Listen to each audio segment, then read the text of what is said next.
大家好，歡迎收睇達人行，我係澤 Sir Carry。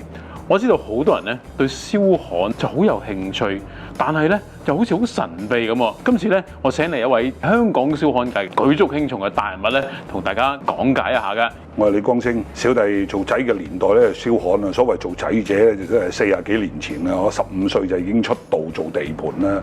咁當陣時咧就係做啲鋼結構嘅焊接啦，即係成日聽見啲人講話要攞牌，就係做嗰類咯。咁我亦都係香港理工大學最後一屆嘅焊接工藝學嘅畢業生啦。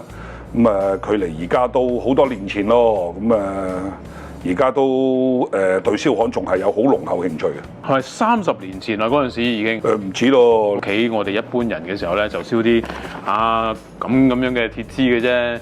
鋼結構係燒幾多嘅咧？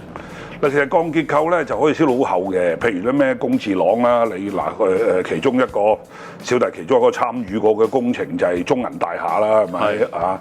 咁佢成座都係啲工字廊一路一條條咁燒上去，咁啲工字好厚好大，大概咁大到可以3尺高咯。一支係啊，淨係支公子嘅高度已經3尺啦。即係如果擺地下嘅時候咧，去到差唔多腰咁高嘅咯。咁嗰啲係一啲好重型嘅工字鐵啦。咁而家尤其啲超高層建築，因為咧，如果你啲超高層建築咧用混凝土結構咧上到嘅時候咧，佢嗰個可用空間係好細嘅。但係咧鋼結構就唔同啦，因為佢嗰個彈性無量高啊，所以咧佢嘅可用面積咪大咯。於是乎，所有超高層建築而家全部都係鋼結構咯。係咪即係話講緊玻璃幕牆嗰啲都屬於鋼結構咧？玻璃幕牆絕大部分都係鋼結構㗎啦。嗱，香港最出名嘅鋼結構就之前講過啦，中銀大廈啦，甚至乎國金二期啦。嗱，呢啲都係啲88層嘅中環嗰座咧，好高嘅一啲建築物咧，其實咧佢哋整個廊咧都係工字廊嚟嘅。咁啊，因為工字鋼有個優點就係佢輕啦、幼啦，係咪？佢可以承受好大一啲混凝土承受唔到嘅力，佢都能夠承受得到咯。呢個就係鋼結構嘅優點。冇啦，夠啦，因為太勁抽啦，呢太深入嘅咧，我哋唔講住啦，我哋講啲基本少少嘅。嗱，我諗觀眾好多都係想知道，其實我哋一般人啦，阿 Lucy 啊、Mandy 啊、David 啊，咁大家70歲到10零歲咁樣樣，可唔可以自己進行一個燒焊工程嘅咧？不過其實冇難度嘅，我做仔學燒焊嘅時候咧，都係得15歲嘅啫。其實唔係好難掌握嘅啫。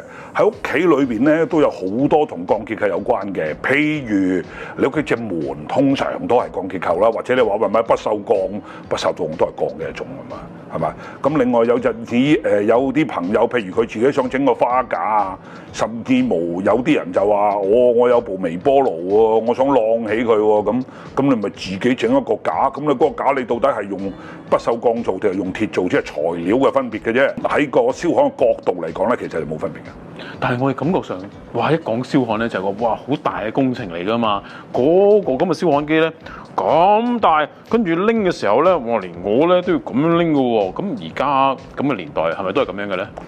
唔係㗎啦，你講緊嗰啲咧就咸豐年代嘅事啦。我做仔40幾年前嗰啲咧真係好大部嘅，大部到咧2個大隻佬咧都未必托低佢，所以嗰啲機全部有4個轆㗎，冇轆係搬唔到啊。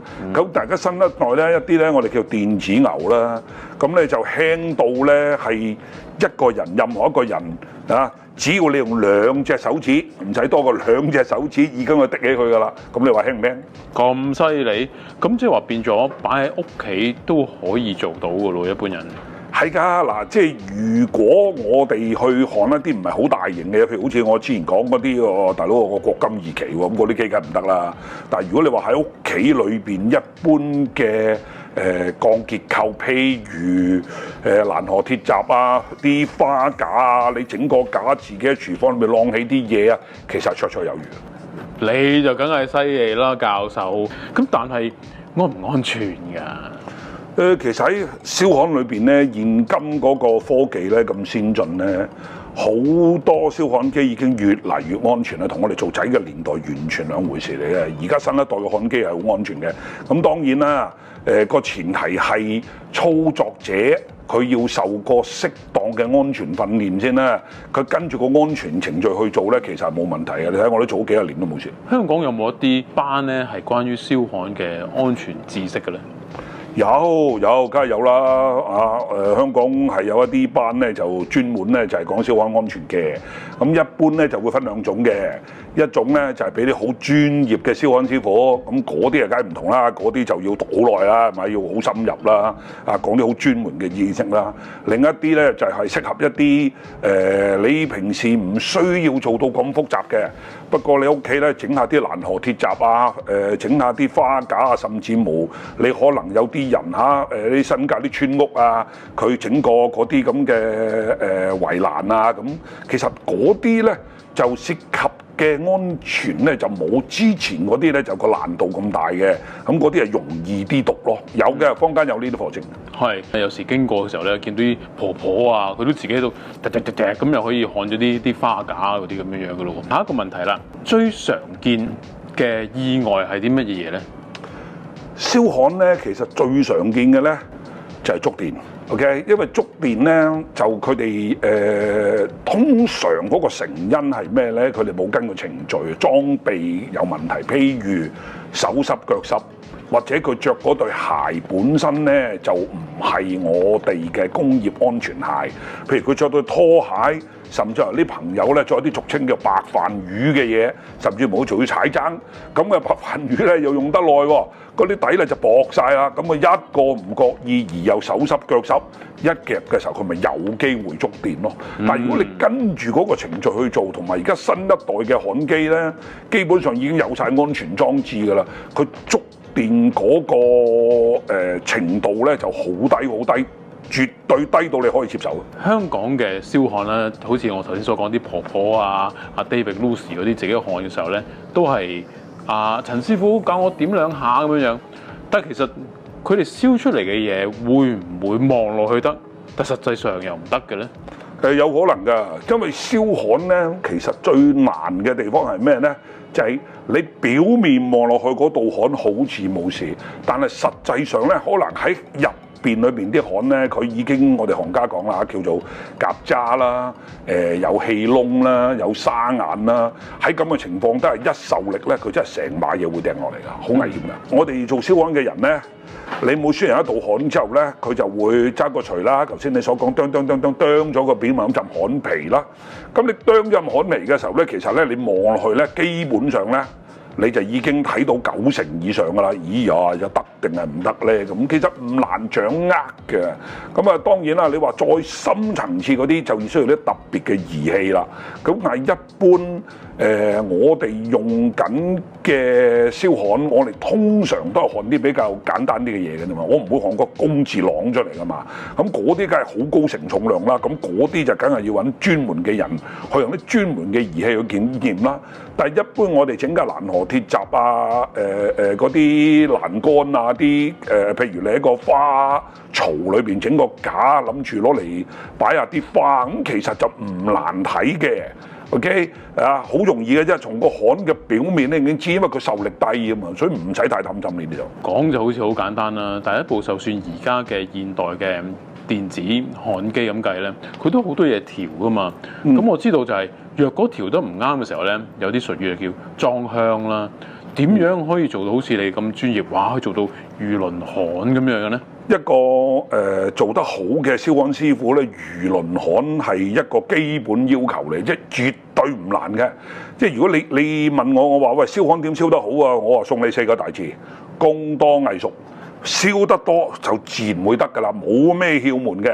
咁當然啦，一開始嘅時候會有少少嘅，即係你自己都要感受到啦。頭先所講嘅你裝香咁啦，咁呢個通常就係點咧？佢個電流調校得太細啊，又或者咧另一種就係新手啊，佢嗰個操作技術唔純熟。一揩落咪黐住咯，咁初學者好驚呢啲啊！一撞啱呢種咁嘅黐住裝香咧，佢哋就會騰晒㗎啦，好騰㗎！哎呀，唔知應該點做啊！跟住咧又做咗啲好多錯誤嘅動作啊！其實唔需要擔心嘅，唔好話初學者啦，就算大師級人物啊，耐唔耐陣時都會裝香㗎，所以唔好咁緊張。真係嘅時候，我哋放開把鉗，其實就 OK 㗎啦。以我所理解啊，坊間上係有學燒焊嘅課程嘅，咁但係哇，要上好多個月嘅喎。咁好似話我哋要翻工，放工翻屋企又要洗衫咁樣，咁點上啊？嗱，其實嗰啲咧就係啲專業嘅燒焊工嚟嘅。如果我哋要焊接嘅嘢唔係一啲結構物，即係話啲好重型嗰啲話跌落嚟嘅，大佬會出事嗰啲，其實你自己去燒咧就冇乜太大嘅難度嘅啫。佢話當然啦，頭先講啦，工多藝熟啦，經驗咧就冇速成嘅，一定係一點一滴累積。咁我一般教啲人燒焊咧，其實好簡單嘅啫。你只要燒晒一包焊接，你唔好抌咗佢，抌咗佢梗係冇得講啦。如果你真係燒晒一包焊接咧，由頭到尾燒晒佢，你燒得晒一包焊接之後，基本上咧你已經掌握到燒焊最基本嘅技能㗎啦。你掌握到基本技能之後咧，喺呢個基礎上邊，我再教你少少竅門咧，其實你就算專業嘅燒焊師傅，佢燒出嚟道焊都係嗰幾樣嘢㗎啫嘛，佢都係練得多啫嘛，因為燒焊師傅佢做咩？冇嘢做噶，由朝到晚就坐喺度揸住支焊機，就好似我哋揸車一樣啫嘛。我都有車牌，人哋有車牌。啲職業司機佢由朝到晚喺路面嗰度走，佢路面經驗梗係豐富啦。但係我哋咁嘅新牌仔有幾可揸？我路面一定唔夠佢多噶嘛。但係係咪代表我唔得啊？咁又唔係，工多藝熟，做得多就 O K 嘅啦。講就咁講啦。但以我所知啊，出嚟做嘢啦，燒焊咧個情況係點咧？就係、陳德文過嚟燒，唔識喎，唉，我教你啊！嗱，咁，跟住陳大文咧就咁，出事就出事，唔出事就唔出事啦。咁但係實際，喂，好似 Lucy Mary 咁樣，咁冇人走去問邊個師傅教我，冇人會理你噶嘛。咁我哋有冇一個又唔需要咁專業，上幾個月，係咪應該安全開始先咧？係㗎啦，你做咩都係未掌握技術之前先掌握咗安全先，因為你掌握到技術，你唔安全嘅話咧，你係隨時會出事嘅。但係你掌握咗安全，你知道最重要有啲乜嘢安全必須要有嘅嘢，你做好晒之後，跟住你再學技術咧，其實就冇難度。我必須承認嘅，安全喺香港係擺到近乎最後㗎啦。總之你埋牙嘅時候，我咪算快啲燒咗起咗火先。咁好啦，若果我上完一個安全班之後啦，咁下一步可以做啲咩咧？做完一個基本嘅電焊安全訓練之後咧，下一步你要做嘅咧就係實習啦。即係頭先我講嘅工多藝熟，冇竅門嘅。教咗你個基本功嗰幾招之後咧，你就得一樣嘢就係多實習，循序漸進。有個師傅就帶住你嗱，第一步、第二步、第三步、第四步，其實好容易掌握，冇難度。除咗我之外啦，已經有2萬個問題想問阿李博士啦。我相信觀眾都會好多嘢想問㗎，咁冇理由淨係我霸咗李博士咁樣㗎嘛。不如咁啦，嗱，我揼一揼李博士心口，我哋安排一次由李教授講一個講座，現場嘅，我哋講多啲關於燒焊嘅嘢啊，然後大家可以發問，咁樣得唔得咧，博士？可以，冇問題。短短15分鐘係咪好精彩咧？若果你都想知多啲關於焊接嘅嘢，記住唔好錯過我哋同李博士嘅呢個講座 seminar 啦。咁詳細嘅資料密切留意我哋 YouTube 同埋 Facebook 啦。我哋下次見。喂，教授，講啲猛料嘢嚟聽下。你試過啲最刁鑽嘅嘢，你做過啲咩啊？其實咧，我玩過之前有一個咧好鬼刁鑽嘅，就係一嚿咩咧？差唔多米半厚嘅實心鐵，你當佢米半即係5尺啦嚇，5尺米半好高啊，米半乘米半乘米半啦，你當佢係咁啊。咁咧，我哋咧就咧喺個中間度咧就要燒穿一個窿。咁咧就俾條銅喉過喎。咁你要明咧，一個米半厚嘅實心鐵，就算我用轉嘴都轉唔到噶嘛。於乎咧，我哋就另一種咧好特殊嘅切割方法，我哋咧就叫仰矛切割。咁咧就係利用俗稱叫風煤嘅嘢啦，開行個彈住佢之後，跟住加入一啲高壓嘅氧，咁咧就一次過咧就將嗰嚿實心鐵咧就喺中間度整呢個窿，咁咧就可以俾條銅喉篤過去啦。轉我都諗唔到點搞，哇！我諗係咪一個只有呢個方法可以做到呢樣？目前嚟講呢種仰矛切割係專門對付呢一種咁師祖高難度嘅方法，因為冇啊，你轉咗轉唔到啊，冇可能轉得到，所以呢個係冇辦法中嘅辦法咯。燒焊嘅意外咧，有啲咩好經典嘅？其實香港咧都發生過2單好嚴重同燒焊有關嘅事故啊！咁個傷亡數字都好犀利嘅，相信大家都會記得啦。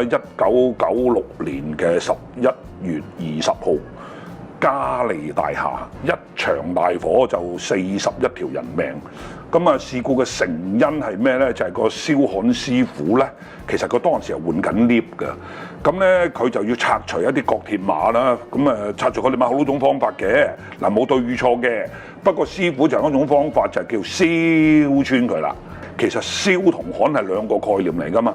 燒你真係燒穿佢，焊你係接埋佢，所以一個就劏開佢，一個就焊埋佢。佢就係用焊枝將嗰件鐵就燒溶咗佢，結果咧佢嗰啲火矢咧就由個15、16樓就沿住個 lift 槽一路跌到落去地下，因為就係因為佢冇採取適當嘅安全措施，收工嘅時候唔知佢有 check 定冇 check 啦嚇，或者佢 check 唔到啦，總之就係將 lift 槽底嘅垃圾就燒着咗。咁啊，因為一個我哋叫煙通效應，咁咧就越燒越猛，咁就好不幸地咧，咁啊造成咗41個人嘅死亡咯。第二宗咧就喺2000年嘅2月12號，當年嘅年初8，元朗大生圍嘅一個地鐵嘅一個盤啦，係咪？咁係一個維修工場嚟嘅。咁咧當陣時咧就係因為越缺氣嘅泄漏，佢又喺個鐵板嘅下邊，呢個公司又圍實晒一個密封嘅環境裏邊，當佢一路咁漏氣，漏到咁上下，嗰日係第一日開工。一開工啊，前有人做嘢啦，呢啲燒焊工場就梗係有火花㗎啦，一有火花，啲火花落咗嘅時候，咪引燃咗嗰啲乙炔氣咯，咁啊跟住引起一個大爆炸咯，一件5尺乘10尺成寸厚，即係都成2000磅嘅鐵板係炸到成塊飛起，咁當陣時就3個師傅唔好彩啦，有2個師傅喺爆炸過程裏邊俾啲氣流就彈到佢咧，就飛咗上去屋頂嘅嗰個鐵架嗰度，直情係伏屍咗喺嗰度。叫消防員咧去到現場咧就擺翻佢落嚟，另一個師傅咧就彈到咧就飛咗出去。咁嗰單係一個好嚴重嘅事故嚟嘅。咁所以我哋話你學燒焊未學之前，你一定要學好安全先。做就好簡單嘅，即係你點啊、燒啊咁樣就可能好簡單，但係實際好多細節嘅位咧，就一定要跟啲高手去學㗎。咁所以自己做嘅時候咧，都要小心啲啊。教授啊，其實焊接分好多種㗎，啲 BB 班嘅應該學邊一種咧？喺目前嗰個分類裏邊咧，主要係分成7大類啦。咁啊，裏邊有58種啦。咁啊，基本上我哋屋企裏邊用嘅咧得一種嘅啫，嗰種咧就叫做焊枝電弧焊，因為呢個最容易掌握，亦都係最普遍嘅。喺香港裏邊，90%以上嘅燒焊其實都係燒緊焊枝電弧焊嘅啫，唔難掌握㗎。電弧焊啊，貴唔貴㗎？喂，焊枝都分好多種㗎喎，咁呢個咧就留翻咧喺 seminar 嗰個講啦。